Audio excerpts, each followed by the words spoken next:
আসসালামু আলাইকুম। এটাকে আমরা বলি জংলি শাক। কে কী নামে চিনেন আমি জানি না, এক এক অঞ্চলে এক এক নামে, আবার কেউ চিনেও না। ঘাস মনে করে অনেকে গরু ছাগলেরা খাওয়ায়, তো এটাও কিন্তু আমরা খাই। খাবার জিনিস হালাল হলেই হচ্ছে সব কিছুই খাওয়া যায় যদি হালাল হয়। তো এই পাতাটা দেখেন আমি ডাঁটা থেকে আস্তে আস্তে ছিঁড়ে নিচ্ছি। তো এই শাকটা কিন্তু খুবই মজা খেতে, আর আপনারা চিনেন কিনা সেটাও কমেন্টে অবশ্যই আমাকে বলবেন। তো হচ্ছে আমি এবার যখন বাড়িতে গেলাম তখন আমার আম্মা পুঁটি মাছ দিয়ে এই শাকটা রান্না করছে, বেশ মজা লাগছে খেতে। তো এই শাকগুলো আমি অনেক দিন ধরে দেখতাছি আমার বাসার কাছেই, তা আমি আনতাছি না, কারণ এগুলো কেউ নেয় না, চিনে না, তো শহরের মানুষ চিনে না, এর জন্য নেয় না। তো আমি ভাবলাম আজকে নিয়ে আসি। তো ছোটো চিংড়ি কাঁঠালে বিচি দিয়ে রান্না করব। তা আমি ওই ভাইরাল টেকনিকটা ফলো করতেছি। একটা লেবু নিলাম, কাঁঠালের বিচিগুলো ছিলে নিলাম, চুলা গরম পানি বসিয়ে দিলাম। এই পর্যায়ে এখন বিচিগুলো আমি দিয়ে দিচ্ছি। তো নামিয়ে নিলাম। এখন দেখি যে মাজনিটা দিয়ে খুব সুন্দরভাবে উঠে যায়, আমার এটা এক্সট্রা এনে রাখি। তো মাজনিটাই নিলাম, দেখি যে না ভালোই মোটামুটি পরিষ্কার হচ্ছে। তো আমার কিন্তু ধৈর্য কম, যতটুকু সম্ভব ছিল আমি অতটুকুই হচ্ছে আপনার বিচির জোগাগুলো আমি উঠিয়ে দিচ্ছি। তো এই পর্যায়ে আমি চুলা একটা কড়াই দিয়ে দিলাম, তেল দিয়ে দিলাম, পেঁয়াজ রসুন দিয়ে দিলাম, আর হচ্ছে চিংড়ি মাছটাও দিয়ে দিলাম। ছোটো চিংড়ি পছন্দ করেন এমন মানুষ কিন্তু খুব কম আছে, আর বিশেষ করে ছোটো চিংড়িটা আমার খুবই পছন্দ।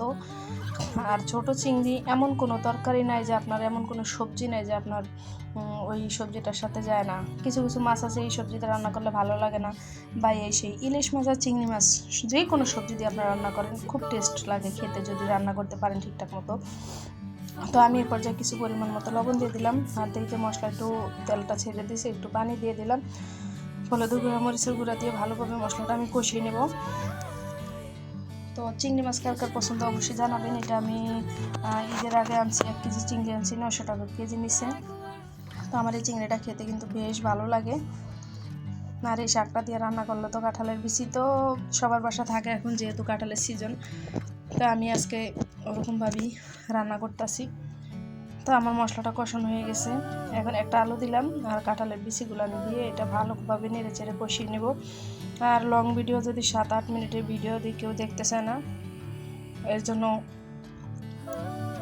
ভিডিও কেটে কুটে 3 মিনিট 4 মিনিটে নিয়ে আসি। প্লিজ আপনারা এত ছোট ছোট ভিডিও কেউ স্কিপ করবেন না, ধৈর্য ধরে সবাই দেখবেন। এই ইউটিউব প্ল্যাটফর্মে আমরা একে অপরের যদি হেল্প না করি, সাহায্য না করি, তাহলে কখনই এগিয়ে যেতে পারবো না।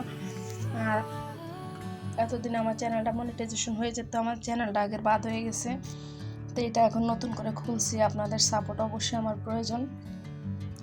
তো এখন দেখেন আমি একদম কষিয়ে নিলাম ভালোভাবে, শুকনো শুকনো করে। এখন আমি পানি দিয়ে দিব একবারে, যেহেতু আমি শাকটাও দিব এটার সাথে, বারবার পানি দিব না, দিলে আমার পানসে লাগবে, তরকারিটা খেতে ভালো লাগবে না।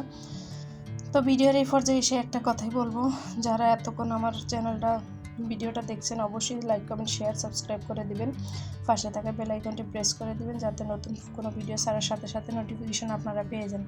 তা আমি অফ ক্যামেরায় শাকটাও দিয়ে নিলাম, দিয়ে দেখেন খুব ভালোভাবে নেড়ে চেড়ে কষিয়ে নিলাম। আর হচ্ছে এখন আমি কিছু বোমা মরিচ কেটে দিতেছি একটু ঝাল বা গ্রানের জন্য, আর আপনারা চাইলে এটা স্কিপ করতে পারেন। তো ভিডিওটা আর আমি লং করব না, আজকের মতো এখানেই বিদায় নেব। সবাই ভালো থাকবেন, সুস্থ থাকবেন, আল্লাহ হাফেজ, আসসালামু আলাইকুম। পরবর্তী ভিডিও দেখার অনুরোধ রইল। প্লিজ আমার চ্যানেলটা সবাই একটু শেয়ার করে দিবেন, সবাই সাবস্ক্রাইব করে দিবেন, ফলোয়ার্স করে দিবেন।